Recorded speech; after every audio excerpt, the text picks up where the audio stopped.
Janabheri news కి స్వాగతం. ముందుగా ముఖ్యాంశాలు.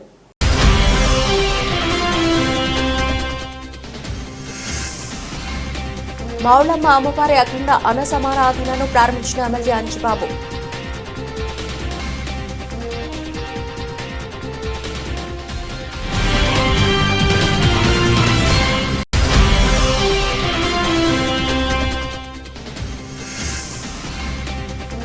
సమ్మక్క తల్లిని గద్దెలకు చేర్చే కార్యక్రమంలో భాగంగా పూజారులతో కలిసి తల్లిని గద్దెలకు చేర్చిన పినపాక ఎమ్మెల్యే పాయ్.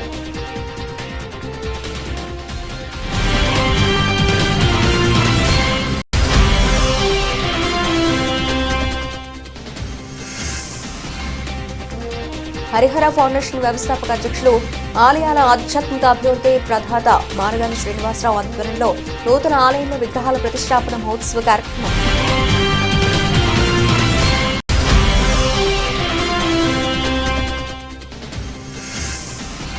చిలుకూరు ప్రధాన అర్చకుడిపై దాడి ఘటనలో పాల్గొన్న 6గురిలో 4 ఖమ్మం జిల్లా వాసులే. 4గురిని అరెస్ట్ చేసిన పోలీసులు.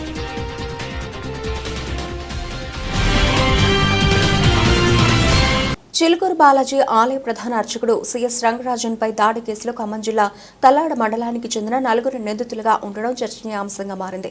తూర్పుగోదావరి జిల్లా అనపర్తి మండలం కొపోరం గ్రామానికి చెందిన కొవ్వూరి వీరరాఘవరెడ్డి స్థాపించిన రామరాజ్యం అనే సంస్థలో తల్లాడ మండలం వెంకటరాముని తండాకు చెందిన భూక్య గోపాలరావు, అంజనాపురానికి చెందిన భూక్య శ్రీను, అంగోలు శిరీష, నారయ్య బంజరకు చెందిన బానోతు బేబీరాణి సభ్యులుగా ఉన్నారు.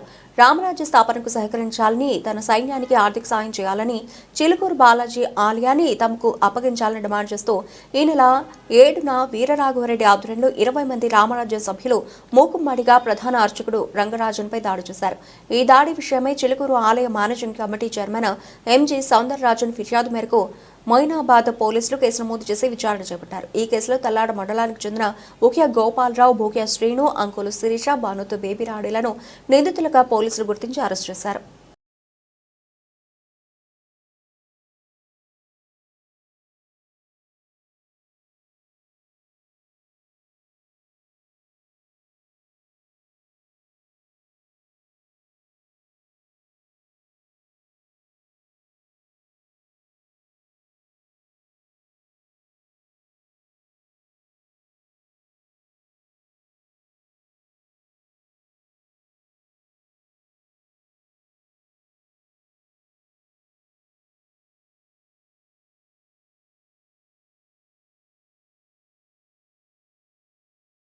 భద్రాద్రి కొత్తగూడెం జిల్లా అనపరెడ్డిపల్లిలో నూతనంగా నిర్మించిన ముత్యాలమ్మ తల్లి, పెద్దమ్మ తల్లి, పోతురాజు ఆలయాల్లో హరిహర ఫౌండేషన్ వ్యవస్థాపక అధ్యక్షులు, ఆలయాల ఆధ్యాత్మిక అభివృద్ధి ప్రదాత మారగాని శ్రీనివాసరావు ఆధ్వర్యంలో నూతన ఆలయంలో విగ్రహాల ప్రతిష్టాపన మహోత్సవ కార్యక్రమం అంగరంగ వైభవంగా జరిగింది. ముఖ్య అతిథిగా వైరా ఎమ్మెల్యే మాలుత్ రామదాస్ నాయక్, అశ్వారావుపేట మాజీ ఎమ్మెల్యే తాటి వెంకటేశ్వర్లు హాజరయ్యారు. 3 రోజుల పాటు జరిగిన కార్యక్రమాల్లో అమ్మవార్ల విగ్రహాలకు అభిషేకాలు, ఆలయ సంరక్షణ, పూర్ణాహుతి నిర్వహించారు. అనంతరం భక్తులకు మహా అన్నప్రసాద వితరణ కార్యక్రమాన్ని ఏర్పాటు చేశారు. ఈ సందర్భంగా ఆలయ వ్యవస్థాపకులు మారగాని శ్రీనివాసరావును గిరిజన సభ్యులు, ప్రముఖులు ఘనంగా సన్మానించారు. అమ్మవార్లను దర్శించుకోవడానికి భక్తులు పోటెత్తారు.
మణుగూరు మండలం తొగుడం మినిమేడార సమ్మక్క సారలమ్మలను సతీ సమేతంగా దర్శించుకున్న పినపాక ఎమ్మెల్యే పాయం.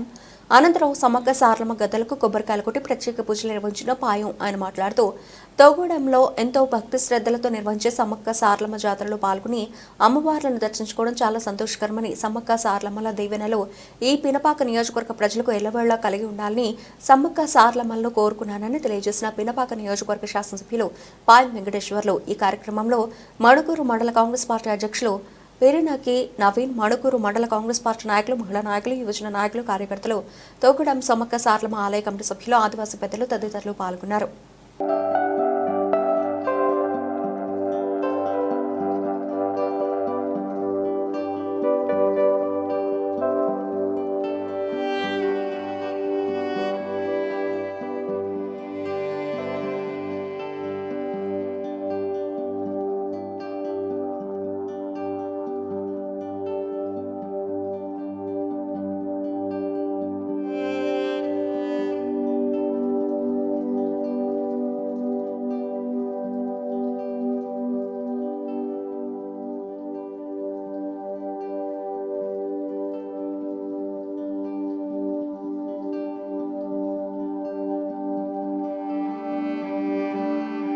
రాష్ట్రంలో కాంగ్రెస్ ప్రభుత్వం చేపడుతున్న రీసర్వే పక్కాగా చేపట్టాలని మాజీ మంత్రి కరీంనగర్ ఎమ్మెల్యే గంగుల కమలాకర్ డిమాండ్ చేశారు. గత 75 ఏళ్లుగా బీసీలను ఏ విధంగా మోసం చేస్తున్నారో అదే తీరులో మరోసారి మోసం చేసేందుకు కాంగ్రెస్ ప్రభుత్వం ప్రయత్నిస్తోందని విమర్శించారు.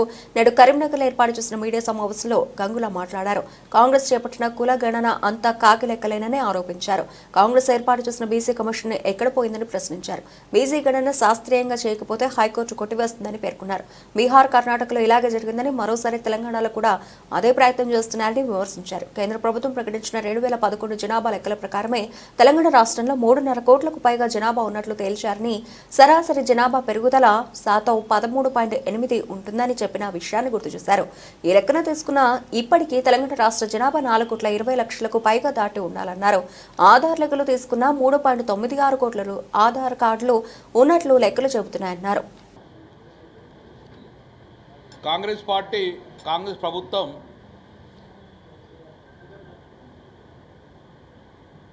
కామారెడ్డి డిక్లరేషన్ పేరుతోటి వెనుకబడిన కులాలు అన్నీ కూడా ఆశపెట్టి ఓట్లు మొత్తం కొల్లగొట్టి బీసీల ఓట్లు మొత్తాన్ని కూడా కొల్లగొట్టి వాళ్ళకు రాజ్యాధికారం సంపాదించుకున్నారు. కాంగ్రెస్ ప్రభుత్వం ఏర్పడిన తర్వాత బీసీలకు నిజంగానే వాళ్ళు చెప్పిన ప్రకారము కులగణన చేస్తారని, చేసిన తర్వాత దాని ఆధారంగా చట్టం చేస్తారు, 42% రిజర్వేషన్ ఇస్తారని, సంఖ్యాపరంగా రాజ్యాధికారం ఇస్తారని చెప్పి ఈ వెనుకబడిన కులాలు ఆశించి మొత్తం గంపగుత్తగా కాంగ్రెస్ పార్టీ గెలిపించింది ఆ రోజు బీసీలు. సరే, కులగణన చేస్తామన్నారు, ఆశపడ్డాం. చట్టం చేస్తామన్నారు, ఆశపడ్డాం. అసెంబ్లీకి పిలిచిండ్రు, నిజంగానే చట్టం చేస్తారని భావించాము, మాకు అవకాశం ఇస్తారని భావించాము. కానీ యథావధిగా 75 సంవత్సరాలు ఎలాగైతే మోసం చేసిండ్రో కాంగ్రెస్ ప్రభుత్వం, సేమ్ అలాగే మొన్న కూడా మోసం చేసే ప్రయత్నం చేశారు. ఒకసారి చరిత్ర చూసుకుంటే ఈ తెలంగాణ కానీ ఆంధ్రప్రదేశ్ రాష్ట్రంలో బీసీలను ఎంత వెనుక నెట్టేసిందంటే, స్వతంత్రం వచ్చిన తర్వాత భారతదేశంలో ఏ రాష్ట్రంలో చూడండి, ఎప్పుడో ఒక్కసారి కానీ కంటిన్యూ 2 సార్లు కానీ కంటిన్యూ 3 సార్లు కానీ బీసీ ముఖ్యమంత్రి వెళ్ళిండ్రు. గుజరాత్లో బీసీ ముఖ్యమంత్రి వెళ్ళిండ్రు, యూపీలో ముఖ్యమంత్రి వెళ్ళిండ్రు, ఎంపీలో వెళ్ళిండ్రు, ఈవెన్ తమిళనాడులో ముఖ్యమంత్రి వెళ్ళిండ్రు. భారతదేశంలో అన్ని రాష్ట్రాలలో ఏదో ఒకసారి మాత్రము బీసీకి అవకాశం, కనుక తెలంగాణ రాష్ట్రంలో ఒకే ఒక్క తెలంగాణ, తెలుగు రాష్ట్రాల్లో ఇంతవరకు బీసీకి అవకాశమే రాలేదు. తెలంగాణ ముఖ్యమంత్రి బీసీకి రాలేదు. ఆంధ్రప్రదేశ్ ఉమ్మడి రాష్ట్రాల్లో కూడా ఏ రోజు బీసీలకు అవకాశం వచ్చడంగా రానియకుండా మమ్మల్ని నెట్టేయబడ్డది. అలాగే కొనసాగుతుందని భయంతో ఈరోజు ప్రెస్ మీట్ పెట్టడం జరుగుతుంది. ఒక వాస్తవాలు మేము ముందుంచే ప్రయత్నం చేస్తాం, ఎందుకంటే మీరే కదా ప్రజలకు చేరువేసేది.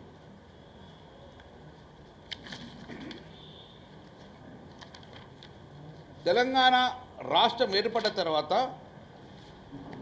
గౌరవ ముఖ్యమంత్రి కేసీఆర్ గారు తెలంగాణ రాష్ట్రం ఏర్పడంగా సంఖ్యాపరంగా రాజ్యాధికారము బీసీలకు అందివ్వాలనే ఉద్దేశంతో నేను ఆన్ రికార్డ్ మీకు ఎందుకు చెప్తున్నా అంటే 16/11/2021 అప్పుడు నేను మంత్రిగా ఉన్నాను. కేసీఆర్ గారు ముఖ్యమంత్రి ఉన్నప్పుడు నన్ను పిలిచాడు, నాతో పాటు ఒక బీసీ కమిషన్ ఏర్పాటు చేసిండు. 16/11/2021 బకలాపురం తోటి ఒక బీసీ కమిషన్, 3 మెంబర్లతోటి ఒక చైర్మన్ తోటి బీసీ కమిషన్ వేసి నేను పక్కకే ఉన్నాను. ఆ రోజు ఏం చెప్పిందంటే, మీరు ప్రతి ఇంటికి సర్వే వెళ్ళి సంఖ్యాపరంగా ఓట్లు బీసీలు ఎంతమంది ఉన్నారు కులగణన చేపట్టండి. కులగణన చేపట్టిన తర్వాత దాన్ని క్యాబినెట్లో అప్రూవ్ చేసి అసెంబ్లీలో తీర్మానం చేసి వారికి ప్రభుత్వ ఫలాలు అందజేద్దామని చెప్పి ఆ రోజు కేసీఆర్ గారు ఆదేశించిండ్రు.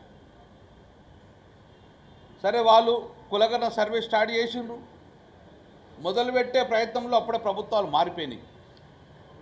మారిపోయిన తర్వాత అప్పుడు మన 16/11 నాడు ఎప్పుడైతే కమిషన్ ఇచ్చిండ్రో అదే రోజు జీవో నెంబర్ 9 ఇచ్చారు.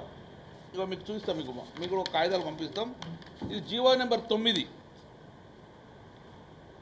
ఎప్పుడు ఇచ్చింది? ఇది 16/11/2021 అప్పుడు బకలాపురం చైర్మన్ తోటి 3 తోటి జీవో నెంబర్ 9 కేసీఆర్ గారు రిలీజ్ చేసిండ్రు. అలా క్లియర్గా ఉన్నది కులగణన చేయమని చెప్పేసి. మీరు శ్రద్ధగా 9వ నెంబరు జియో పక్కకు పెట్టేసినాం మనం. ఇది దాని తర్వాత ఇది ఏమిచ్చిండ్రు, బీసీ బ్యాక్వర్డ్ క్లాస్ నుంచి అప్పుడు నేను మంత్రి బీసీ బ్యాక్వర్డ్ క్లాస్ జియో. ఇది చాలా శ్రద్ధగా వినండి. బ్యాక్వర్డ్ క్లాస్ బీసీ కమిషన్ సంబంధించి ఇది అప్పుడు నేను మంత్రిగా ఉన్నా. దాని తర్వాత ప్రభుత్వాలు మారిపోయినాయి. 3 సంవత్సరాల తర్వాత ఆ బీసీ కమిషన్ ఒక రిపోర్టును జనవరి 29 నాడు ప్రభుత్వం సబ్మిట్ చేసింది. 2024 జనవరి నాడు ప్రభుత్వం సబ్మిట్ చేసింది. అప్పుడు కేసీఆర్ ప్రభుత్వం లేదు, రేవంత్ రెడ్డి గారి ప్రభుత్వం వచ్చింది. అప్పుడే వాళ్ళు అనుకున్నారు, ఈ గుదిబండ మాకెందుకు పెట్టినవే బాధ అంటే, తప్పదు సార్, ఒక కమిషన్ ఏర్పడ్డది, ఆ కమిషన్ మీరు ప్రభుత్వం సబ్మిట్ చేయాలని చెప్పేసి, సబ్మిట్ చేసి నిర్ణయం మీరు తీసుకోవాలని చెప్పేసి 29 జనవరి నాడు సబ్మిట్ చేస్తే 5 రోజుల లోపలనే 4 ఫిబ్రవరి 2024 క్యాబినెట్ అప్రూవ్ చేసింది. మీకు అన్ని లెక్కలు చెప్తున్నాను. 4 ఫిబ్రవరి 2024 క్యాబినెట్లో ఇమ్మీడియట్గా దీన్ని అప్రూవ్ చేశారు. చేసిన తర్వాత కరెక్ట్ ఇమ్మీడియట్ 10 రోజుల లోపలనే అసెంబ్లీ ఏర్పాటు చేసిండ్రు. 16 ఫిబ్రవరి 2024 అసెంబ్లీ ఏర్పాటు చేసిండ్రు. 16 ఫిబ్రవరి 2024 ఆ అసెంబ్లీలో ఏం చేసిందంటే, చట్టం చేద్దామని చెప్పేసి అందరు అభిప్రాయించుకుందని చెప్పి ఆ రోజు చేయడం జరిగింది. ఆ రోజు మాట్లాడిన దీని మీద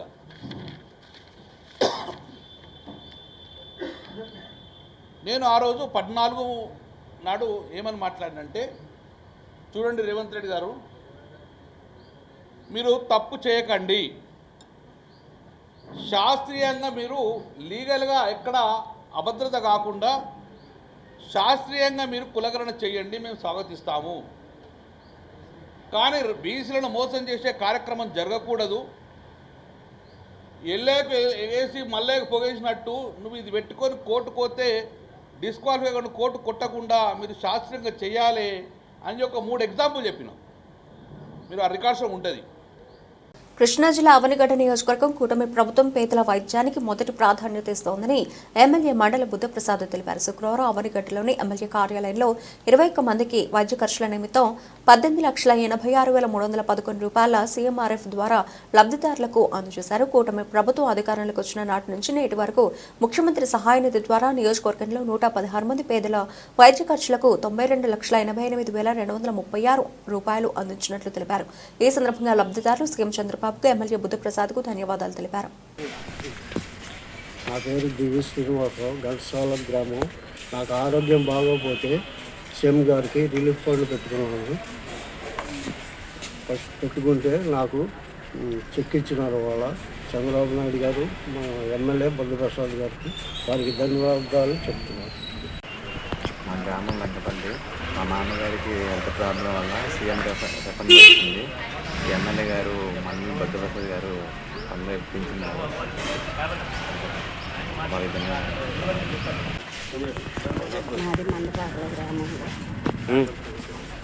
నాకు పెద్ద ఆపరేషన్ కడుపు నొప్పి ఉండేది. పెద్ద ఆపరేషన్ చేయించుకున్నాను. నా పేరు బెల్లంకొండ లక్ష్మి. నాకు ఆరోగ్యం సీఎం గారు ఇచ్చారు. వాళ్ళకి ధన్యవాదాలు. ప్రసాద్ గారికి, చంద్రముఖ్యమంత్రి చంద్రబాబు నాయుడు. పశ్చిమ గోదావరి జిల్లా భీమవరం శ్రీ శ్రీ శ్రీ మావుళ్ళమ్మ అమ్మవారి 61వ మహోత్సవాల్లో భాగంగా నిర్వహించిన అఖండ అన్న సమారాధన కార్యక్రమాన్ని రాష్ట్ర public accounts committee chairman MLA Pulaparthi Ramanjaneyulu దంపతులు ప్రారంభించారు. ఆలయ ప్రధాన అర్చకులు మధురాల మల్లికార్జున శర్మ ఆధ్వర్యంలో పూజా కార్యక్రమాలు చేపట్టగా ఎమ్మెల్యే అంజిబాబు దంపతులు మహా నివేదనను హారతులిచ్చి అన్న సమారాధనను ప్రారంభించారు. అమ్మవారి ప్రసాదాన్ని స్వీకరించేందుకు భక్తులు తరలివచ్చారు.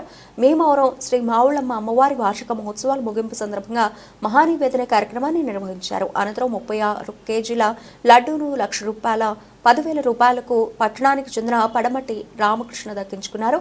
ఎమ్మెల్యే అంజిబాబు వారికి లడ్డూను అందించారు.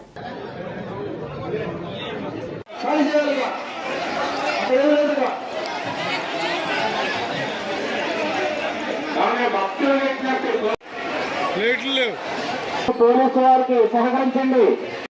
అమ్మా మీరు దయచేసి వచ్చేయండి. బయటికి రావాలమ్మా, మీరు బయటికి రావాలి. అమ్మా మీరు పైన కిందకి వచ్చేయండి. కింద మీరు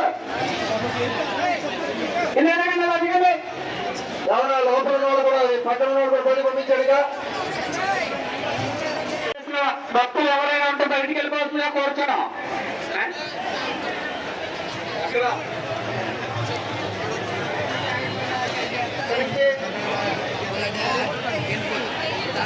వెళ్తే ఈజీగా వెళ్తా.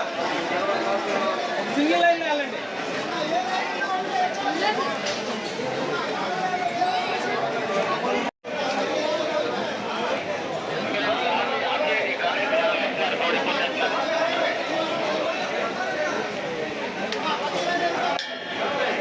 మాది గారు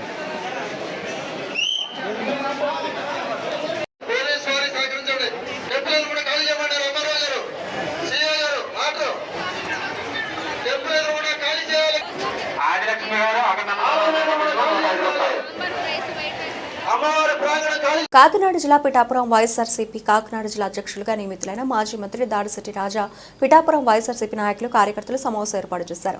పిఠాపురం నియోజకవర్గం వైఎస్ఆర్సీపీ పార్టీ నాయకులు కార్యకర్తలు గజపూల మాలలతో సత్కరించి ఘనంగా సన్మానించారు. పిఠాపురం మాజీ పార్లమెంట్ సభ్యురాలు పిఠాపురం నియోజకవర్గ వైఎస్ఆర్సీపీ ఇన్ఛార్జ్ వంగ గీత విశ్వనాథ్ దాడిశెట్టి రాజా మీడియాతో మాట్లాడారు. రానున్న రోజుల్లో పార్టీని బలోపేతం చేసేందుకు చర్యలు తీసుకుంటున్నామన్నారు.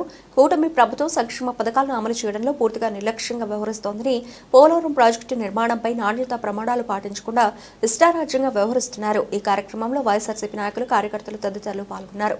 నమస్కారం తెలియజేసుకుంటూ ఈ పదవి నన్ను నమ్మి నాకు ఇచ్చినందుకు మాజీ ముఖ్యమంత్రి శ్రీ జగన్మోహన్ రెడ్డి గారికి కృతజ్ఞతలు తెలియజేసుకుంటూ,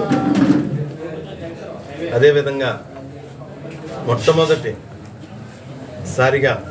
నాకు ఈ పోస్ట్ వచ్చిన తర్వాత మొట్టమొదటిసారిగా మా సోదరి మాజీ ఎంపీ వంగ గీత విశ్వనాథ్ గారి కాన్స్టిట్యున్సీ పిఠాపురం కాన్స్టిట్యున్సీకి నేను రావడం నాకు ఆనందంగా ఉంది. ఇక్కడ దేవదేవుళ్ళ ఆశీస్సులు తీసుకుని కార్యక్రమాల్లో స్టార్ట్ చేయడం ఎంతో సంతోషంగా ఉంది. అదేవిధంగా పార్టీని, వైఎస్ఆర్ కాంగ్రెస్ పార్టీని అట్టడుగు స్థాయి నుంచి జగన్మోహన్ రెడ్డి గారు చూపించిన బాటలో పెద్దలు గీత గారు, ఇంకా జిల్లా ఉన్న కన్నబాబు గారు, వైఎస్ జగన్మోహన్ రెడ్డి గారు రాష్ట్ర వ్యాప్తంగా కూడా పార్టీ యంత్రాంగాన్ని పటిష్టం చేయడానికి సంస్థాగత నిర్మాణాన్ని గ్రామ స్థాయి నుంచి, వార్డు స్థాయి నుంచి రాష్ట్ర స్థాయి వరకు పటిష్టంగా ఏర్పాటు చేయడానికి, అనుబంధ సంస్థలు అదేవిధంగా పార్టీ కేడర్ అంతా కూడా ఉత్తేజపరచడానికి నిర్ణయం తీసుకోవడం జరిగింది.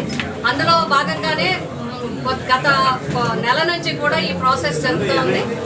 మనకి మాజీ మంత్రివర్యులు గౌరవనీయులు సోదరులు శ్రీ దాడిశెట్టి రాజా గారిని కాకినాడ జిల్లాకి అధ్యక్షులుగా నియమించినందుకు వారికి హృదయపూర్వకంగా శుభాకాంక్షలు తెలియజేస్తూ మరి సక్సెస్ఫుల్గా విజయవంతంగా తప్పకుండా రాజా గారు కూడా అనుకుంటే పటిష్టంగా పని చేయగల వ్యక్తి, అందరి చేత చేయించగల వ్యక్తి. మరి ఆయన ఎందుకంటే నేను ఈ విషయం ఎందుకు చెప్తున్నానంటే తుని నియోజకవర్గంలో అధికారంలో ఉన్న యాదాద్రి జిల్లా రాయగిరి శ్రీ వెంకటేశ్వర స్వామి వార్షిక బ్రహ్మోత్సవాల భాగంగా నేడు చక్రస్నానం ఘనంగా నిర్వహించడం జరిగింది. యాదగిరిగుట్ట లక్ష్మీ నరసింహస్వామి వారి అనుబంధ దేవాలయం రాయగిరి శ్రీ వెంకటేశ్వర స్వామి ఆలయంలో బ్రహ్మోత్సవాలు కన్నుల పండుగగా నిర్వహించడం జరిగింది. నేడు చక్రస్నానాన్ని నిర్వహించారు. దక్షిణ భారతదేశంలో అతిపెద్ద కొలనుగా ఎంతో మంది బాటసారులకు సేద తీర్చే దేవాలయంగా ప్రాముఖ్యత గాల్చింది. అయితే యాదగిరిగుట్టకు వెళ్లి వచ్చే భక్తులకు దశాబ్దాల కాలం నుండి ఇక్కడ ఈ కోనేరు తాగునీరు అందించి సేద తీర్చేందుకు ఇక్కడ ఏర్పాట్లు చేశారు. కాకతీయుల కాలం నాటి నిర్మాణం ఈ కొలను ప్రత్యేకత. ఈ కొలను మధుర మీనాక్షి ఆలయంలోని ఈ కొలను తలపిస్తోంది. బ్రహ్మోత్సవాలకు భక్తులు అధిక సంఖ్యలో పాల్గొని స్వామివారిని సేవించి తరించారు. ఈ కార్యక్రమంలో భక్తులు స్థానికులు అధిక సంఖ్యలో పాల్గొన్నారు. ఇక్కడ మధుర మీనాక్షి టైప్లో పెద్ద కోనేరు ఉంటుంది. కొంచెం కొంచెంగా డెవలప్ చేస్తున్నారు. ఇంకా చాలా డెవలప్ చేసి దీన్ని బ్రహ్మాండంగా చేయాలి. చేస్తే మనకు పురాతన కాలము కట్టడాలు అనేది మనకు మళ్ళీ బయటికి వచ్చినాయి. మొన్న అన్ని బ్రహ్మాండంగా చేయాలి. ఈ బ్రహ్మోత్సవాలకు కళ్యాణోత్సవానికి సంబంధించిన దాతలుగా కొంచెం మనం ముందుకు వస్తున్నాం. కానీ డెవలప్మెంట్ విధంగా దాతలు ముందుకొచ్చి ఇంకా డెవలప్ చేయాలని, టెంపుల్ను కానీ కోనేరును కానీ డెవలప్ చేయాలని కోరుకుంటున్నాం.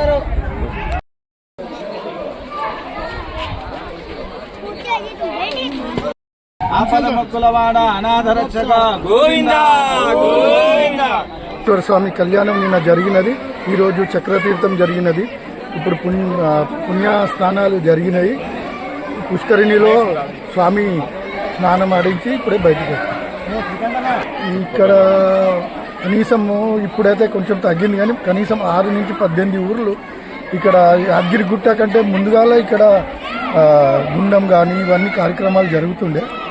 ఇంకా మళ్ళా ఇప్పుడు అదే విధంగా జరగాలని ఇంకా కొంచెం డెవలప్ చేసుకుంటూ వస్తున్నాము. ఇక్కడ మధుర మీనాక్షి టైప్లో పెద్ద కోనేరు ఉంటుంది. కొంచెం కొంచెంగా డెవలప్ చేస్తున్నారు. ఇంకా చాలా డెవలప్ చేసి దీన్ని బ్రహ్మాండంగా చేయాలి. చేస్తే మనకు పురాతన కాలము కట్టడాలు అనేది మనకు మళ్ళీ బయటికి వచ్చినాయి. మొన్న అన్ని బ్రహ్మాండంగా చేయాలి. ఈ బ్రహ్మోత్సవాలకు కళ్యాణోత్సవానికి సంబంధించిన దాతలుగా కొంచెం మనం ముందుకు వస్తున్నాం. కానీ డెవలప్మెంట్ విధంగా దాతలు ముందుకొచ్చి ఇంకా డెవలప్ చేయాలని, టెంపుల్ను కానీ కోనేరును కానీ డెవలప్ చేయాలని కోరుకుంటున్నాం. పని ఫోటో కొట్టు. నిధయేర్ధినాం శ్రీ వెంకటనివాసాయ శ్రీనివాసాయ మంగళం. శ్రీ రాయగిరి క్షేత్రంలో వేంచేసినటువంటి అలర్మేల్ మంగా పద్మావతి సమేత శ్రీ వెంకటేశ్వర స్వామి వారి వార్షిక మహోత్సవంలో భాగంగా ఈరోజు 4వ రోజు ఉదయం ఆరాధనలు చేసుకొని స్వామివారు చక్రతీర్థ స్నానానికై పుష్కరిణికి వేంచేసి ఇక్కడ పంచామృత స్నానంతో పూర్తి చేసి, అలాగే ఈ చక్రతీర్థ మహోత్సవంలో ప్రధానంగా పుష్కరిణిలో స్నానం చేయడం విశేషం. పుష్కరిణిలో ఉన్నటువంటి తీర్థంలో స్వామివారి అనుగ్రహంతో ఈ దేశంలో ఉన్నటువంటి నదులన్నీ, ఈ యొక్క దేశంలో ఉన్నటువంటి సముద్రాల తీర్థాలన్నీ వాటిలో ఆవాహన చేసి మంత్రోచ్చారణతో వాటిని మంత్రపూరితం చేసి తర్వాత శ్రీ సుదర్శన స్వామివారితో చక్రస్నానం జరపబడింది. ఇందులో స్వామివారి భక్తులు అనేక మంది పాల్గొని స్వామివారి కృపా కటాక్షములకు ప్రతి ఒక్కరికి అవయవ దానంపై అవగాహన కలిగి ఉండాలని, తాను మరణించిన ఆ అవయవాలతో ఎంతో మంది ప్రాణాలను కాపాడవచ్చని జిల్లా కలెక్టర్ హనుమంతరావు అన్నారు. యాదాద్రి భువనగిరి జిల్లాలో ప్రజలకు అవగాహన కల్పించేందుకు డాక్టర్లు మరియు వారి కుటుంబ సభ్యుల ఆధ్వర్యంలో ఏర్పాటు చేసిన బ్లడ్ డొనేషన్ క్యాంపును ఆయన ప్రారంభించారు. ఈ సందర్భంగా ఆయన మాట్లాడుతూ ప్రపంచంలో మానవునికి సహాయం చేసుకోవాల్సిన రోజులు వచ్చాయని, ప్రతి ఒక్కరూ తాను మరణించిన ఆ అవయవాలను దానం చేయడం ద్వారా మరొకరి ప్రాణాన్ని కాపాడవచ్చని, అంతేకాకుండా వారు చనిపోయినా బతుకున్న వారి రూపంలో కళ్ల ముందు ముందు తిరిగి వచ్చినన్నారు. ఇది ప్రఖ్యాతమైనది. ఎందుకంటే ఎంతో మంది ఈ సంబంధించిన ఆర్గాన్స్ దొరక్క సరైన సమయంలో దొరక్క, తర్వాత డొనేట్ చేయకపోయినటువంటి అవగాహన లేకపోవడం వల్ల ఎన్నో లక్షల మంది మరణిస్తున్నటువంటి పరిస్థితి ఉంది. ఈ మధ్య కాలంలో చాలా అవేర్నెస్ వచ్చింది. ప్రతి ఒక్కళ్ళు కూడా ఒక డెడికేషన్ లెటర్స్ ఇస్తున్నారు. వారు మరణానంతరం వాళ్ళ ఆర్గాన్స్ డొనేట్ చేయమని చాలా మంది ముందుకు వస్తున్నారు.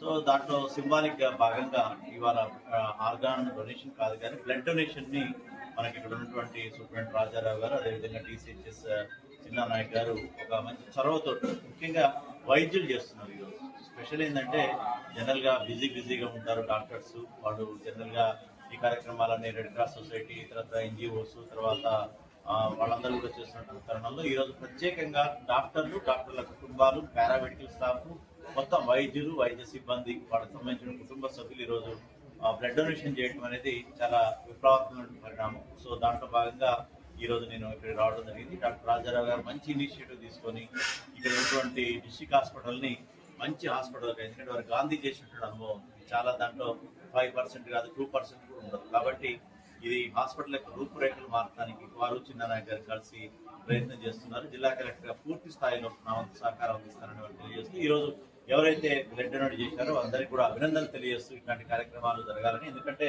మన దగ్గర ఈ బ్లడ్ కొరత కూడా ఉంది, షార్టేజ్ కూడా ఉంది. కాబట్టి త్వరలోనే పెద్ద ఎత్తున ఇది అందరితో ఎంప్లాయీస్, తర్వాత ఇతరత్ర కూడా వాళ్ళ ఒక మెగా క్యాంప్ కూడా త్వరలో నిర్వహిస్తామని తెలియజేస్తూ ముగిస్తాం.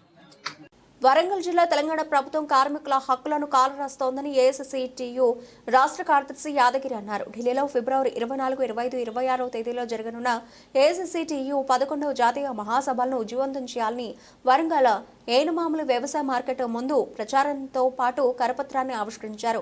30 సంవత్సరాల నుండి all India central council of trade union కార్మికుల హక్కుల కోసం కృషి చేస్తోందని, కార్పొరేట్ శక్తులకు అనుకూలమైన కేంద్ర రాష్ట్ర ప్రభుత్వాలు కార్మికుల హక్కులు కాలరాస్తున్నాయని, లేబర్ కోర్టులు రద్దు, నూతన క్రిమినల్ చట్టాలు ప్రైవేటీకరణపై ఎప్పుడు ఏఐసీసీ కార్మిక సంఘం పోరాడుతూనే ఉంటుందని యాదగిరి తెలిపారు. వరంగల్ జిల్లా కేంద్రం ఎనుమాముల మార్కెట్ సంబంధించినటువంటి వ్యవసాయ మార్కెట్ దగ్గర ఏఐసీసీటీయూ జాతీయ 11వ మహాసభల కరపత్రాన్ని ఆవిష్కరించడం జరిగింది.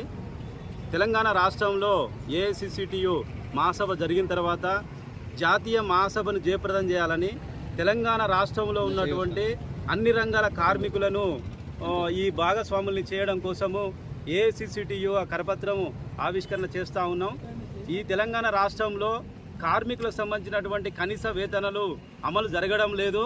దీనికి కేంద్ర రాష్ట్ర ప్రభుత్వము దీనికి కనీస వేతనాలకు సంబంధించినటువంటి చట్ట సవరణ చేసి కనీస వేతనాలని పెరిగిన ధరలకు అనుగుణంగా రేట్లు పెంచాలని చెప్పి సందర్భంగా డిమాండ్ చేస్తున్నాము.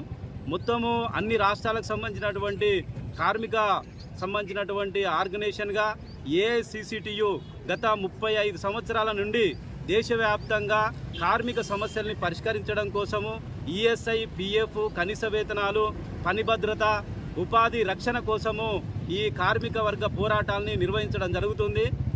ఢిల్లీలో జరుగుతున్నటువంటి ఫిబ్రవరి 24 నాడు బహిరంగ సభ ఏర్పాటు చేయడం జరిగింది.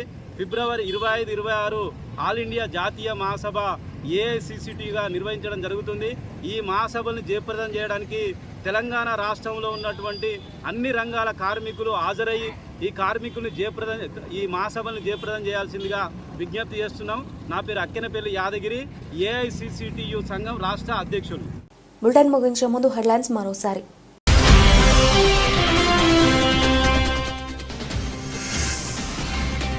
మౌళమ్మ అమ్మవారి అఖండ అన్న సమారాధనను ప్రారంభించిన ఎమ్మెల్యే అంచుబాబు.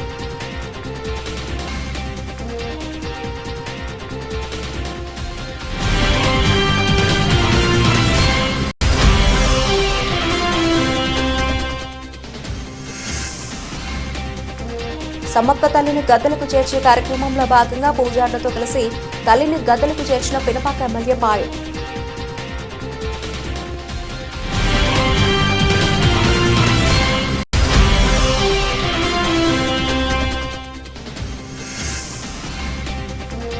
హరిహర ఫౌండేషన్ వ్యవస్థాపక అధ్యక్షులు, ఆలయాల ఆధ్యాత్మిక అభివృద్ధి ప్రదాత మారగాని శ్రీనివాసరావు ఆధ్వర్యంలో నూతన ఆలయంలో విగ్రహాల ప్రతిష్టాపన మహోత్సవ కార్యక్రమం.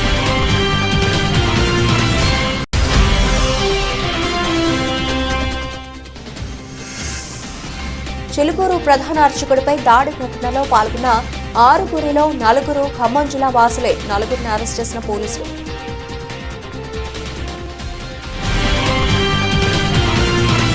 ఇవి ఇప్పటివరకు నమ్మల్సిన అప్డేట్స్. మరిన్ని అప్డేట్స్తో మళ్ళీ కలుద్దాం. అంతవరకు సెలవు. నమస్తే.